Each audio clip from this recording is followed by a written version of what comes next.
What up, guys? This is Casey Azrog, and today we're going to do something different. This is a console review. I just recently picked up this Atari 2600 Plus. Comes with a multi-cart right here, 10-in-1 cart. Has little dip switches. Comes in the 2600 4-switcher version. I like it. The box is about the same size as a Nintendo Switch box, so I kind of like it. I'll definitely keep that. The console, the 2600 console, is like a 3/4 the size, maybe. It's very small, actually. Give me a second. I'll give you a comparison. All right, so I got my real 2600. Look how big the 2600 is compared to the 2600 Plus. It's a lot smaller, but yeah, I would say it's about 3/4 the size, maybe a third size smaller than the actual 2600. I mean, it's hard to compare one to the other, but you can tell right here this eclipsed that one. But what's cool about this Atari 2600 Plus is forward compatible to the Atari 7800 games. You do have to make sure these games are clean before putting them in. I tested a couple things. I do have a 7800. It was not putting out a good picture, so that's why I went for this. Plus, it does HD. Comes with this Atari 2600 controller. But I was been playing with this in NES looking controller. I have bought this on eBay. I bought this mainly for the play 7800 games because playing on the joystick is not very good to play either 2600 or 7800. And I wanted to test something. Thought it'd be kind of cool. I got is what is called the Game Brain. Is where you put a bunch of games in the selector. I was wondering if that would work. It does. You just gotta put it in like that, and you just hit which button you want to press in to play which game. This is the 10-in-1 cart that they give you. It comes with a slip box. Tells you which games. This has a bunch of good games like Avengers, Combat, Missile Command, Video Pinball, and Yar's Revenge.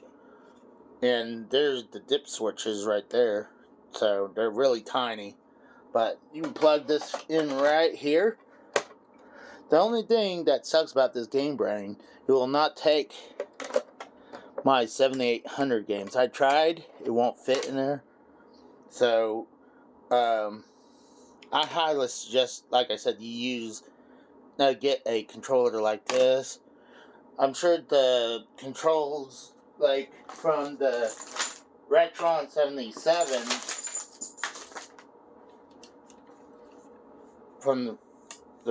77, I'm pretty sure this would work. The double button. You can probably use this for the 7800. And they also have a different control from the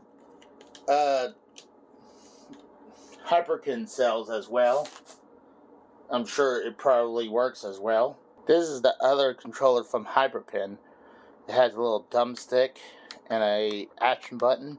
And they also have a little paddle controller. So if you're going to play paddle games, this will be good. This is not a bad controller instead of using the 2600 controller. The 2600 Plus does come with a USB-C cable, no power brick, and an HDMI cable, obviously, and has dip switches, changes the difficulty. On here, that's the on-off button. This will change the color from color to black and white, game select switch, and reset switch. Oh, and before we test it, I want to show you something that's kind of cool. The Atari logo lights up as a power light. So I wanted to show that. That's kind of cool. I mean, they use the same logo for that one, but this one actually lights up when you are ready to play. So let's go ahead and get started. Alright guys, so I just want to show you this in real time. How this works with the game brain. That's why I'm shooting it like that. Move the game brain over here. Right now I have it hooked up to crossbow. Now let's go to move it over the haunted house. Now you gotta make sure the card's clean. It's moved over the haunted house now. Now you can go to Firefly.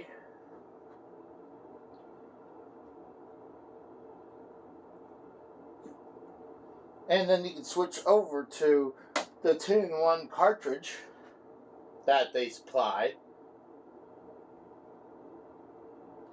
This is a Venture right here. You actually have to hit game reset on that to activate it. And then I can also switch over to Kool-Aid Man. 2,000 years later. I guess it doesn't.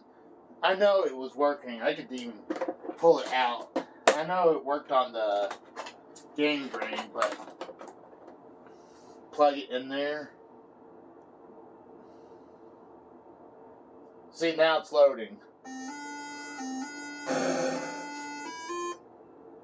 Sorry, it took a second to get that going. I show you it works.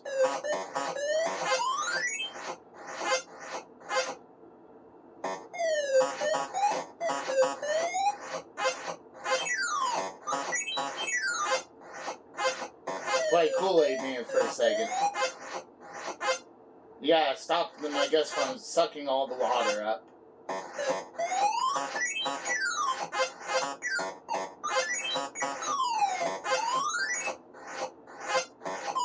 Those characters keep bouncing around everywhere.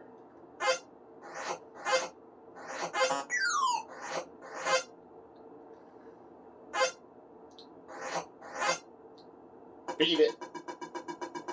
But it sucked a lot of the water away. You let them touch you, those ones, or even the wall, it'll bounce you everywhere. Almost like,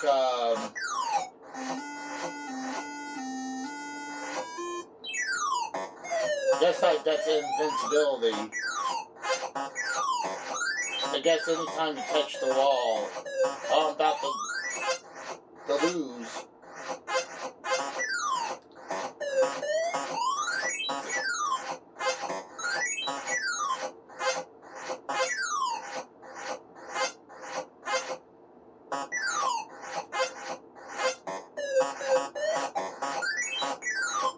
Oh, I lost.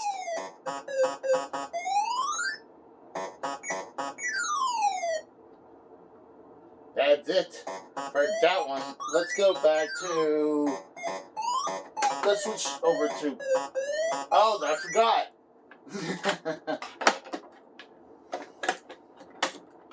Switch in the Grain Brain again. Put it on crossbow. Oh.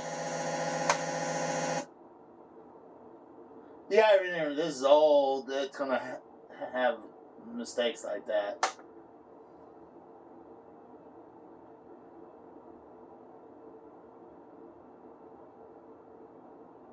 See, there's crossbow. Yeah, I guess you had to. What the heck are you supposed to do with this?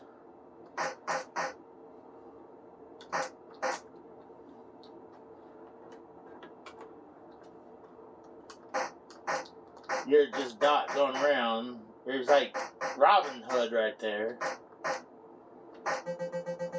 The heck? Get ready.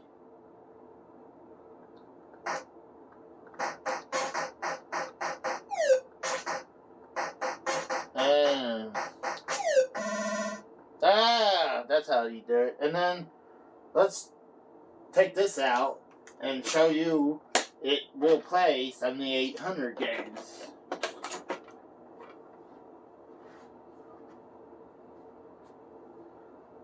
And now I'm using my NES controller.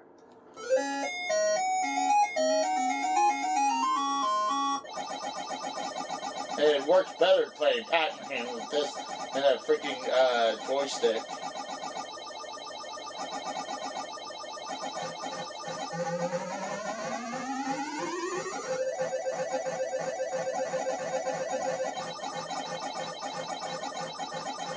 I'm trapped. Now I'm trapped.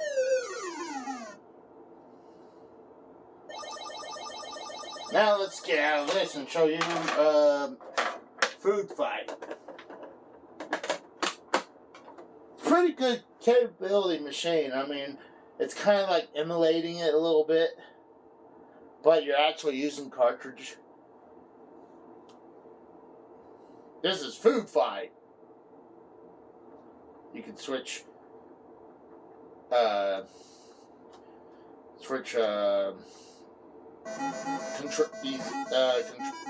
difficulty.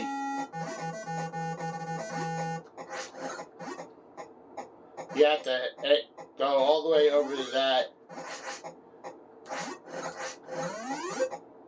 ice cream, eat that, and level's over.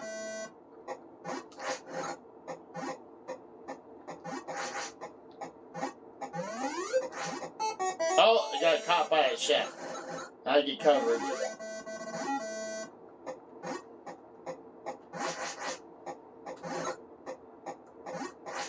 Oh.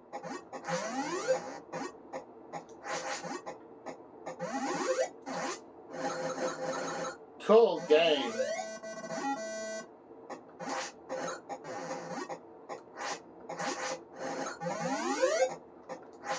Oh.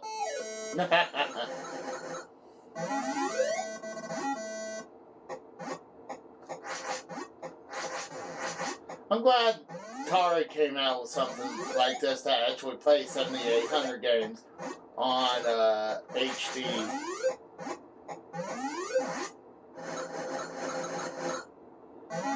Because the Atari, the Hyperkin 77 plays Atari 2600 games in HD. Problem is not 7800 games. And that's pretty much it. I mean, it's a very good system. You gotta make sure your cartridge is clean for it to read it. And this is a very good game though too, Food Fight. So I appreciate you guys coming by, and I'll talk to you guys later. See ya. Bye.